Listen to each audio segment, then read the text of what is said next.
a good idea became an outrageous one. This monologue is based on one woman's story, although the subject came up in every interview and was often fraught. The subject being hair. Cannot love a vagina unless you love hair.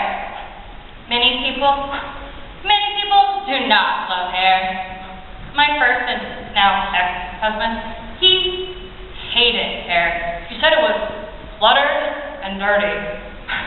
He made me shave. He made me shave my vagina. Wow.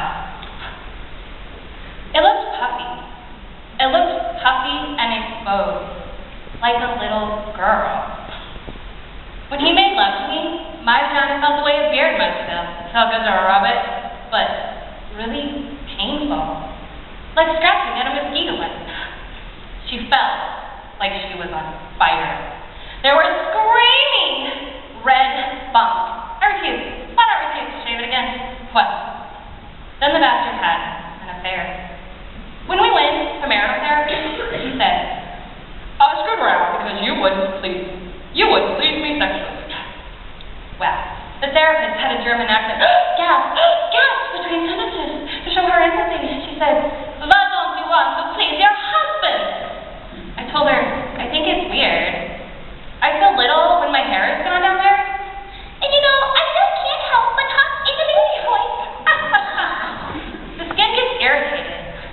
And you know, even calamine lotion won't help. She said, marriage is a compromise. I asked her, I said, lady, I think shaving my vagina will stop him from screwing around. You got many cases like this before? She said, quicken the look at the process. You need to jump in. She was sure it was a good beginning. Well, this time, when we got home, I let him. He got to shave my vagina. It was like a therapy bonus prize. He clipped it a few times. He clipped it, and there was blood in the bathtub. But he didn't even notice. He didn't even notice because he was so happy shaving my naked, puffy vagina. Then later, when my husband was pressing against me, I could feel his spiky sharpness sticking into me. My naked, puffy vagina. There was no protection. No love. I realized it. Hair is there for a reason. It's the leaf around the flower, the lawn around the house. You have to love hair in order to truly love any vagina. You can't pick the parts you want. And besides, that bastard, he never stopped screwing around.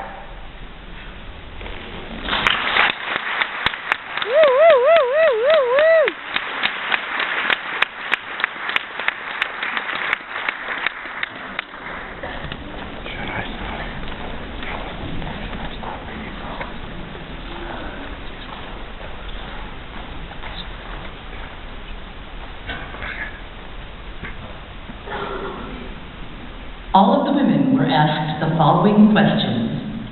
If your vagina got dressed, what would it wear?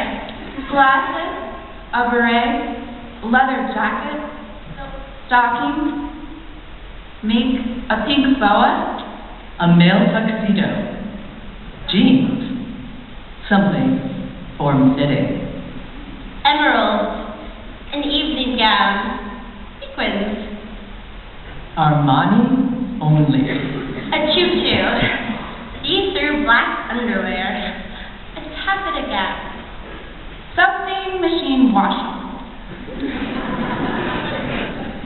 a costume eye mask, purple velvet pajamas, Angora, a red bow, ermine and pearls, a leopard hat, a silk kimono, sweatpants, a tattoo, an electrical shock device to keep unwanted strangers away.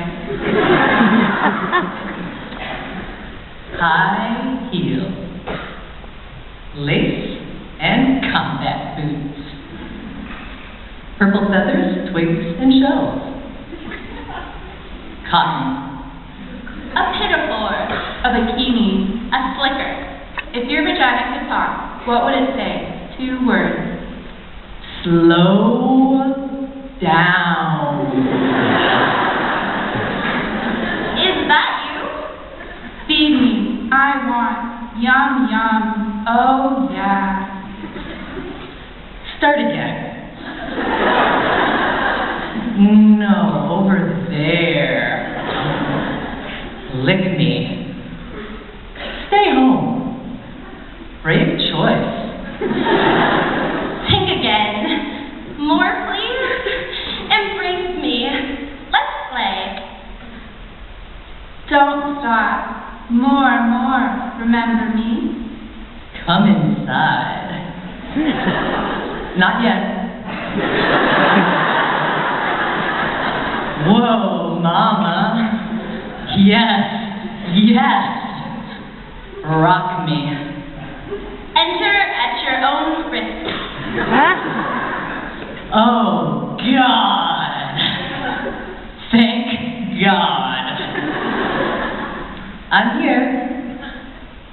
Let's go. Let's go.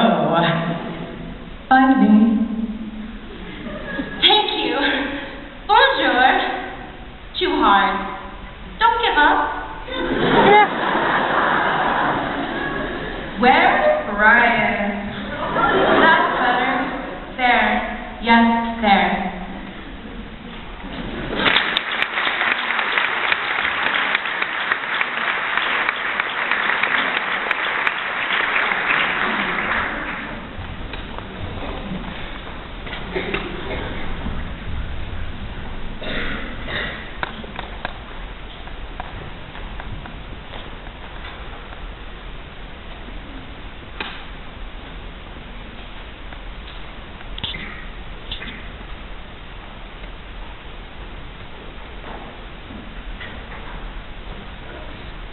A group of women between the ages of 65 and 75 was interviewed.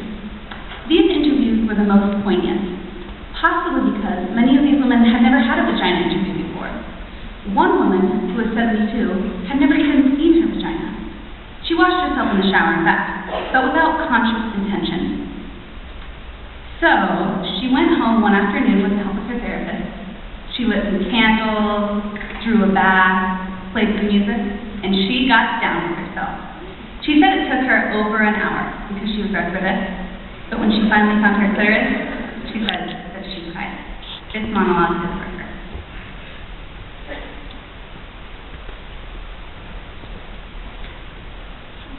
Down there?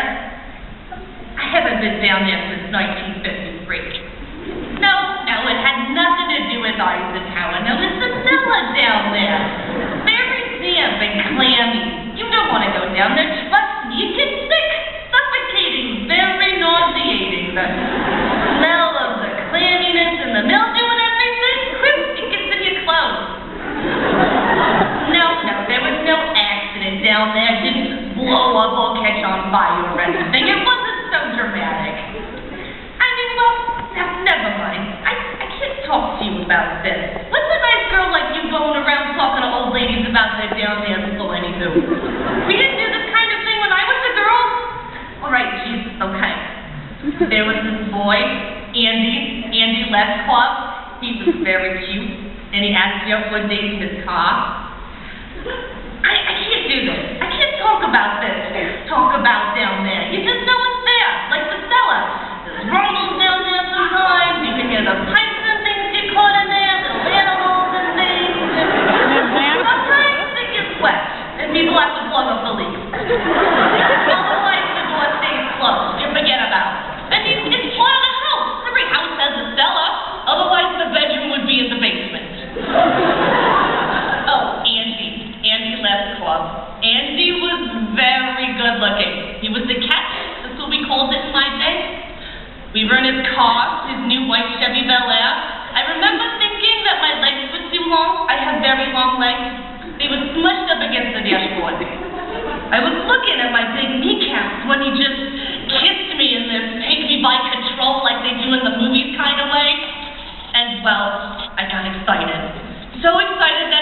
flood down there.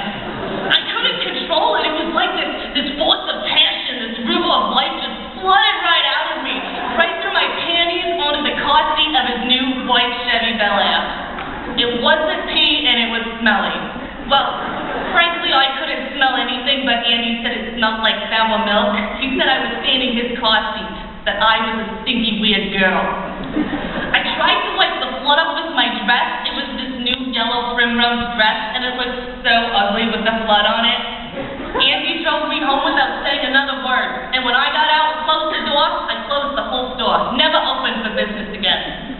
I dated some after that, but the idea of flooding just got me too nervous. I've never even come close. I used to have these dreams, crazy dreams, they're really dopey. Why? Burt Reynolds. I don't know why. He never did much for me in the movies, but in my dreams, it was always Burt and I. Burt and I, Burt and I. We'd be out at some restaurant, you know, like the kind in Atlantic City, with the big chandeliers and the thousands of waiters with vests. Burt would give me a fucking corsage. I'd pin it on my blazer. We'd laugh. We'd eat shrimp cocktails. We were very happy together. And then he would look into my eyes and pull me to him in the middle of the restaurant. And just as he was about to kiss me, the whole restaurant would start to shake. Pigeons would fly out from under the table. I don't know what those pigeons were doing there. And then the flood would start to pour. It would just pour and pour and pour. There would be little boats inside of it, little fishes and things. Oh, Bart would be standing there looking horribly disappointed in me that I'd done it again. As his friends, his mom and the like, swam by in their little tuxedos and evening gowns. I don't have those dreams anymore. Not since they took out just about everything connected with down there. The tubes, the uterus, it all had to go. The doctor, he was trying to be funny. He told me, if you don't use it, you'll lose it. But really, I found out it was cancer. Who needs it anyway? Highly overrated. I've done other things. I love dog shows, and I sell antiques. You asked me what it would wear? What kind of question is that? What would it wear? It would wear a big sign, closed due to flooding. What would it say?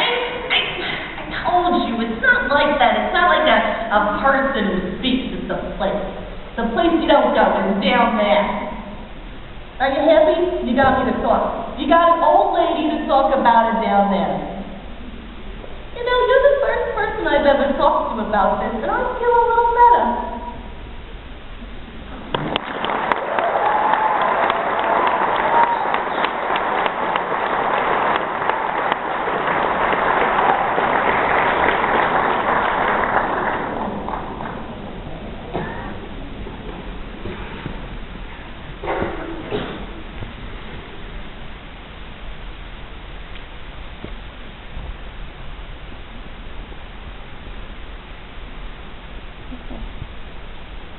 My vagina is a shell, a round, pink, tender shell, opening and closing, closing and opening. My vagina is a flower, an eccentric tulip, the center acute and deep, the scent delicate, the petals gentle but sturdy. I did not always know this. I learned this in the Vagina Workshop. I learned this from a woman who runs a vagina workshop, a woman who believes in vaginas, a woman who really sees vaginas, a woman who helps other women see their vaginas by seeing other women's vaginas. In the first session, we were asked to draw a picture of our own unique, beautiful, fabulous vagina. That's what she called it. She wanted to know what our own unique, beautiful, fabulous vagina looked like to us. One woman, who was very pregnant, drew a big red mouth, screaming with all these coins falling out of it. Another woman, who was very skinny, drew a big cervix platter with kind of Devonshire pattern on it. Me? I drew an enormous black dot with little squiggly lines around it. The black dot was equal to a black hole in space, and the little squiggly dots, or lines, were, you know, the people and objects and just the random atoms that get lost there. I'd always thought of my vagina as some sort of anatomical vacuum, kind of sucking up objects and particles from the surrounding environment. I didn't think of it in practical or biological terms. I, for example, did not see it as something that was attached to me. In the workshop, we were instructed to look at our vaginas with hand mirrors, and then, after careful examination, we were to report back to the group what we saw. I must tell you that up until this point, everything I knew about my vagina was based on hearsay or invention. I had never actually seen the thing. It didn't occur to me to, look at it. My vagina, for me, existed on some abstract plane. It seemed so reductive and awkward, looking at it like we were in our workshop with our hand mirrors. It reminded me of how primitive astronomers must have felt with their primitive telescopes. It was unsettling at first, my vagina. It was like the first time you see a fish cut open and there's this full, bloody, complex world inside, right underneath the skin. It was so raw, so red, so fresh. But what surprised me the most were all the layers. Layers inside layers, opening into more layers. My vagina amazed me. I was speechless when it came to my turn in the workshop. I couldn't say anything. The woman who ran the workshop said that I had awakened unto what she called vaginal wonder. I wanted to sit there on my mat, legs spread, examining my vagina all day long. It was better than the Grand Canyon. Ancient and full of grace. It had the innocence and freshness of a proper English garden. It was funny. It was really funny. It made me laugh. Then the woman who was running the workshop asked how many women in the workshop had orgasms. 2 women tentatively raised their hands. I didn't raise my hand, but I had orgasms. I didn't raise my hand because they were accidental orgasms. They happened to me. They happened in my dreams, and I would wake in splendor. They happened a lot in water, mostly in the bath. Once in Cape Cod. They happened on horses, on bicycles, sometimes on the treadmill at the gym. I didn't raise my hand because, although I had orgasms, I didn't know how to make one happen. It seemed like a magical, mystical thing. It felt so wrong getting involved, contrived, manipulative. It felt Hollywood. If I got involved, all the mystery would be gone and the suspense. The problem was, the mystery had been gone for 2 years. I hadn't had a magical accidental orgasm in a long time, and I was frantic. That's why I was in the vagina workshop. And then the moment came that I both dreaded and longed for. The woman who ran the workshop asked us to get our hand mirrors out once again and see if we could locate our clitoris. We were there, the group of us women, on our mats, on our backs, searching for our spot, our locus, our reason, and I don't know why, but I just started crying. Maybe it was sheer embarrassment. But maybe it was the fact that I had to give up the fantasy. The enormous, life-consuming fantasy that someone or something was going to do this for me.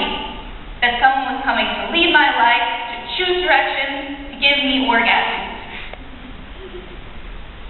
The simultaneous terror and realization I felt that I realized I had avoided finding my clitoris. I rationalized it as mainstream and consumers because, in fact, I was afraid that I didn't even have a clitoris. Afraid that I was one of those constitutionally incapable, one of those frigid, dead, dry, shut down, cold, apricot-tasting bitter. Oh my God. I lay there, searching with my fingers, reaching for my spot, and all I could think about was the time when I was 10 and I lost my gold ring with the emeralds in the bottom of the lake. How I dove to the bottom over and over, running my hands over rocks and bottle caps and slimy stuff, but never ever my ring. The panic that I felt, I knew I would be punished. The woman who ran the workshop saw my insane scrambling and sweating and heavy breathing, and she rushed over to me, and I told her, "It's gone. It's gone. I've lost my clitoris. I shouldn't afford it swimming." She laughed, and she stroked my forehead, and she said that my something that I could lose. It was me. It was the essence of me.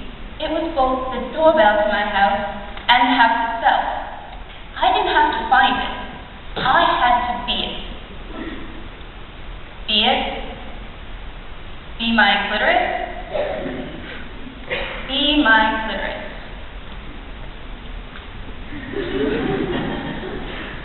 I lay back and closed my eyes. I put the mirror down. I watched myself floating above myself. I watched as I slowly began to approach myself and re-enter. It was quiet, this re-entry. Quiet and gentle. I felt like an astronaut re-entering the surface of the earth. I bounced and landed and bounced. And then I came into my own muscles and blood and cells, and then I slid into my vagina. It was suddenly easy, and I fit. I was all warm and ready and pulsing and young and alive. And then, with my eyes still closed, I put my finger on what had suddenly become me. There was a little quivering at first.